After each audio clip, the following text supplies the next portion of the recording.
Bom, vamos voltar a falar sobre o cenário eleitoral na capital paulista, que deve ter uma chapa formada por Guilherme Boulos e Marta Suplicy.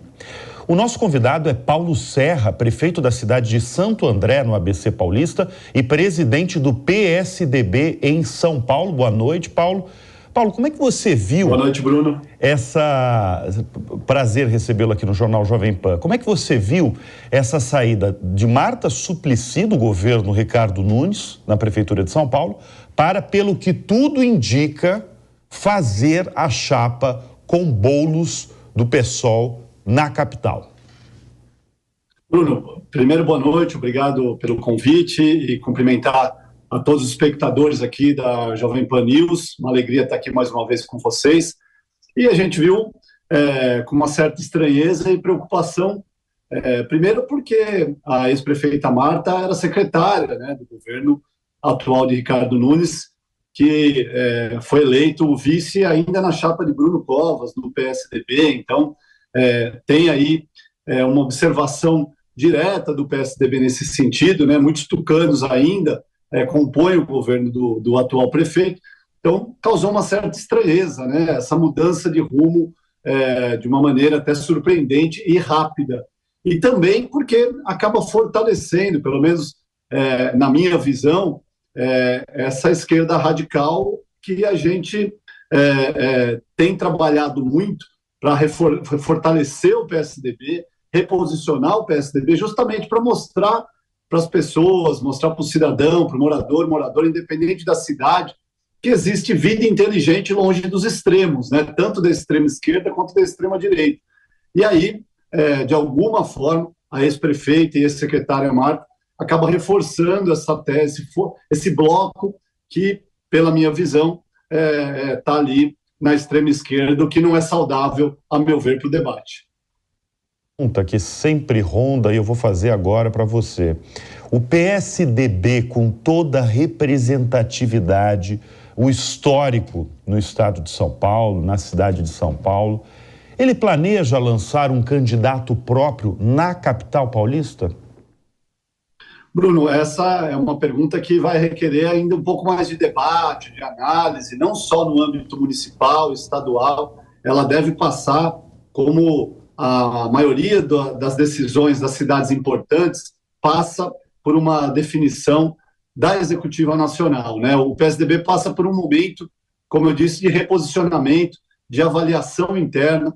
O presidente Eduardo Leite, logo depois do resultado eleitoral, que foi muito ruim para o PSDB em 2022, pela primeira vez nós não tivemos candidato a presidente, então a consequência disso foi uma desconexão ainda maior com as pessoas, com a sociedade, e isso acabou sendo materializado no resultado eleitoral do partido, né? Ainda que Raquel Lira, Eduardo Riedel e o próprio Eduardo Leite salvam esse legado do PSDB, hoje comandando os estados, os deputados estaduais, os deputados federais também da mesma forma, mas o PSDB diminuiu muito o seu tamanho e passa por um processo que começou com o Eduardo e que agora tem sido dado continuidade com o atual presidente eleito, Marconi Perillo.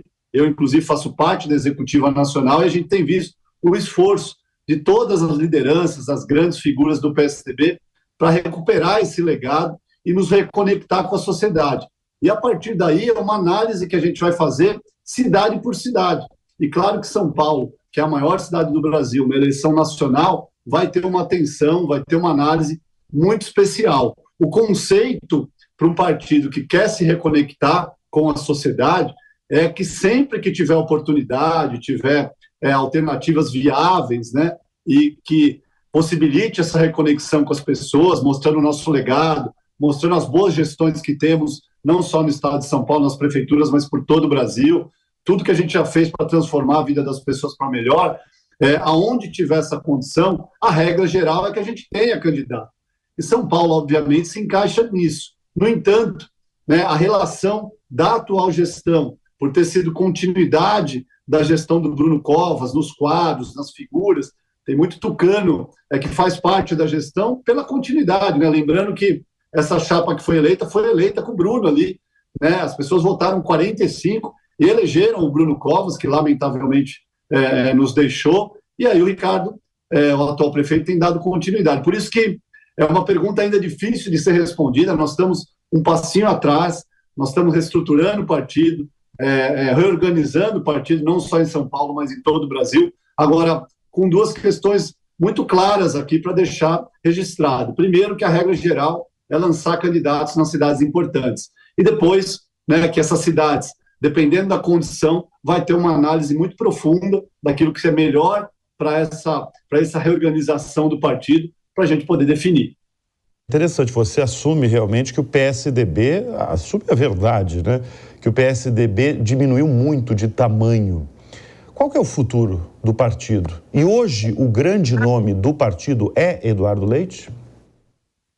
Para o projeto de 2026, eu não tenho nenhuma dúvida, Bruno, é um grande nome, e se a gente quiser se reconectar com as pessoas, e aí quando você fala de futuro, nosso futuro é fazer com que todas essas lideranças do partido, as boas gestões, os bons prefeitos, os bons vereadores e vereadoras, as deputadas, deputados, esses quadros que o PSDB tem, resgatem esse legado e mostrem para as pessoas com clareza, no dia a dia mesmo, no cotidiano, como a gente faz aqui em Santo André, que existe sim política e vida inteligente longe desses extremos e longe dessa radicalização política que o país viveu nos últimos anos.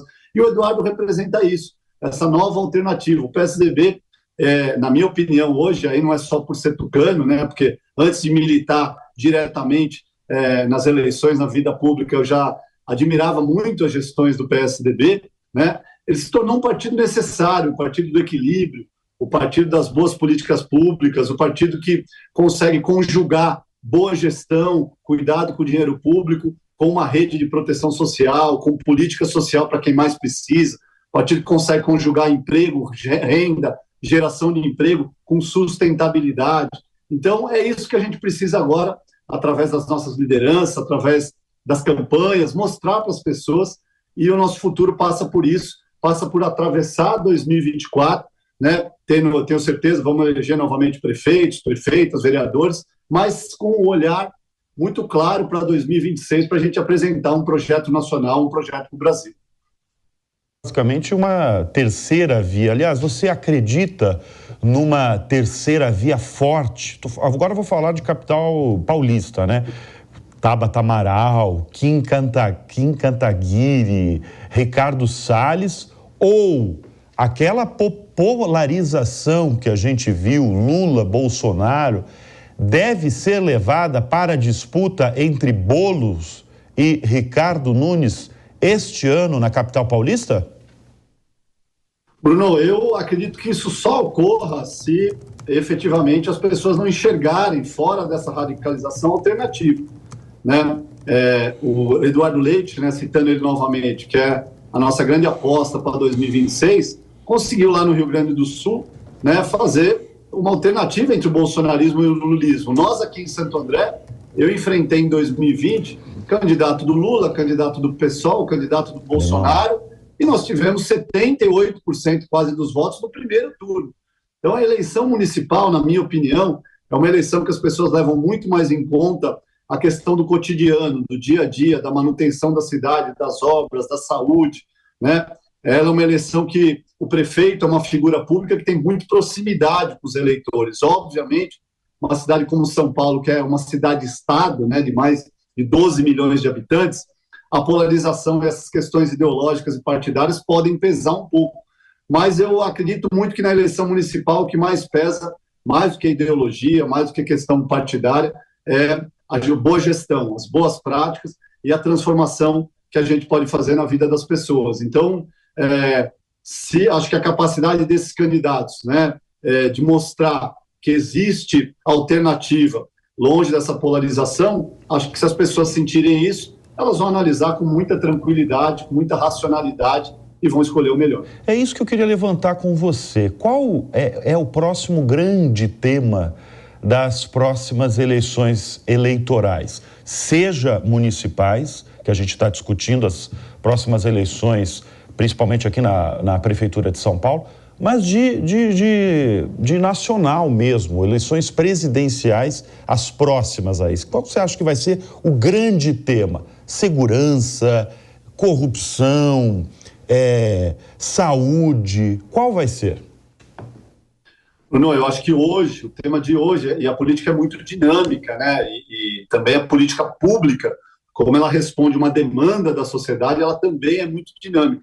Mas acredito que o grande tema hoje, no caso da capital, de uma forma geral, das grandes cidades e regiões metropolitanas, seja a segurança pública, a questão das pessoas em vulnerabilidade social, esse hiato, esse abismo social que a gente vê em cidades que têm os mais ricos e também tem muitas pessoas em situação de rua, e aí isso tem gerado, né, sem dúvida nenhuma, problemas sociais para essas grandes cidades. Então, a segurança, essa questão da rede de proteção social, sem dúvida nenhuma, né? E uma questão que sempre aparece quando a gente fala de eleição municipal, que é a própria manutenção da cidade, o dia a dia das pessoas, né? A gente tem visto aí a questão das chuvas, por exemplo, em que as pessoas ficam sem luz, independente da responsabilidade da Enel, que aí é um outro assunto, mas que está muito hoje na pauta, né? Mas isso o que é? É zeladoria, né? No caso, nesse caso específico, nem é responsabilidade da prefeitura, que é de uma empresa concessionária no serviço público, mas está em a ver com o funcionamento da cidade no seu cotidiano, no seu dia a dia, às vezes nas questões mais básicas e fundamentais. Então, eu colocaria hoje a questão das pessoas em vulnerabilidade, em situação de rua, e a questão da segurança pública ligada diretamente a consumo de drogas e outras questões que precisam ser combatidas com muita força. Na eleição nacional, tem um pouco mais de tempo, mas não tem jeito, a gente sempre vai discutir capacitação, educação, emprego e renda, né? A economia é quem pauta, na minha avaliação, essa questão do bem-estar vinda das políticas públicas do governo federal, né? Que as demais elas são sempre divididas, né? Saúde, por exemplo, é município, estado e também o governo federal, né? Educação a mesma coisa, mas essa questão da economia, dos índices econômicos, do crescimento, né? Das grandes e macro discussões passa diretamente pela essa eleição de 2026. Antes de encerrar, eu mais uma vez vou insistir, quer dizer, até agora o PSDB não tem um candidato próprio na capital paulista, ou tem um prazo aí para essa decisão? Ô Bruno, até agora a gente não tem a definição, né? Tem um conceito geral, e agora, a partir de fevereiro, março, né, e a gente tem uma janela até 7 de abril, que é esse prazo que a gente tem, um prazo legal, inclusive, para essas definições, né? E aí a gente vai tratar cada caso especificamente. São Paulo, como eu disse, é um caso muito especial, não só por ser a maior cidade, mas por ter todas essas características que fazem parte hoje da gestão, por ter sido uma gestão eleita lá atrás, com o Bruno Covas, que era um tucano, um saudoso tucano, e uma referência para nós. Então, por enquanto, é um momento que a gente está um passinho atrás, momento de reestruturar o partido, mas, claro, essa discussão está muito ativa internamente e nos próximos meses a gente pode ter uma definição, sim, com certeza. Bom, nós conversamos com Paulo Serra, que é prefeito da cidade de Santo André e também presidente do PSDB em São Paulo. Obrigado pela presença aqui no Jornal Jovem Pan. Eu que agradeço, Bruno, estamos sempre à disposição. Obrigado.